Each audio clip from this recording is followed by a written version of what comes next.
So hello everyone, welcome back to another video. তো finally Shakib খানের গতকালকে তুফান ছবির প্রথম গান, সেই গানটা এসে গেছে এবং এসে যাওয়ার পরে গানটা সম্বন্ধিত ব্যাপারে যতজনের ধারণা ছিল, ভুল ধারণা ছিল, সেটা তো একদম মুখ বন্ধ হয়ে গেছে এবং তারাই আবার ভালো ভালো কথা বলছে গানটা নিয়ে।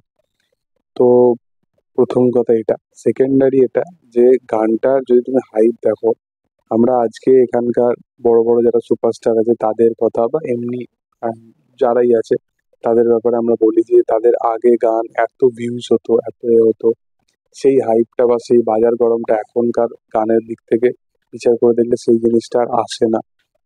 ঠিকঠাক মিউজিক প্রোডাকশন হাউস নেই বা ঠিকঠাক জিৎ গাঙ্গুলির মতো মিউজিশিয়ানরা নেই, তো সেই জন্য সেই লেভেলের আর গানগুলো হাইপ করতে পারে না। তো আমার মনে হয় যে সেগুলো কিছু দিক থেকে ঠিক, কিন্তু সাকিব খানের ক্ষেত্রে এই জিনিসগুলো একদমই কাজ করে না। সাকিব খানের এই গানটা, লাগে উড়াধুরা গানটা, এই গানটা এখনই প্রায় কিছুক্ষণ, মানে কতক্ষণ, 24 ঘন্টাও এখনো রিলিজ হয়নি। এই গানটা প্রায় 9 লাখের ওপর ভিউজ হয়ে গেছে এবং গানটা খুব তাড়াতাড়ি 10 লাখ ভিউসে মানে খুব তাড়াতাড়ি এন্টার করবে। এবং এই গানটা শুধু এসবিএফ প্রোডাকশনের তরফ থেকে যেটা ছাড়া হয়েছে সেইটাতেই 9.3 লাখ ভিউজ হয়ে গেছে অলরেডি। তো শাকিব খানের স্টারডাম লেভেল থেকে শুরু করে তার একটা গানেতে স্টেপ দেখার জন্য অডিয়েন্স পুরো পাগল থাকে।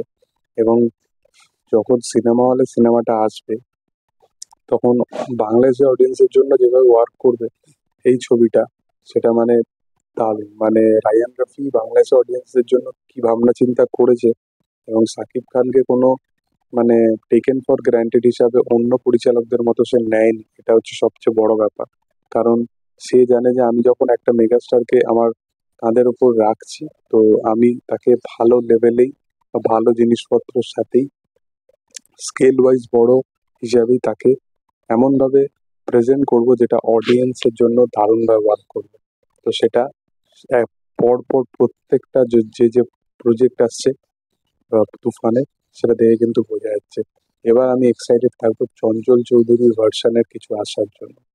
কারণ চঞ্চল চৌধুরী শুধুমাত্র ওই ভিলেন হিসেবে আমরা জানি, আমরা দেখবো গিয়ে, বা সে হয়তো পুলিশ অফিসারের ক্যারেক্টার প্লে করছে এরকম কাইন্ড অফ কিছু হতে পারে।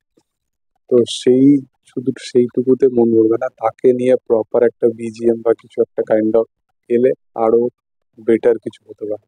তো দেখার যে সেটা আগামী দিনে হয় কিনা। তোমাদের এটা নিয়ে কি বক্তব্য অবশ্যই কমেন্ট সেকশনে জানাতে পারো। ভিডিও ভালো লাগলে অবশ্যই লাইক শেয়ার সাবস্ক্রাইব করে দিও। Thank you all, by.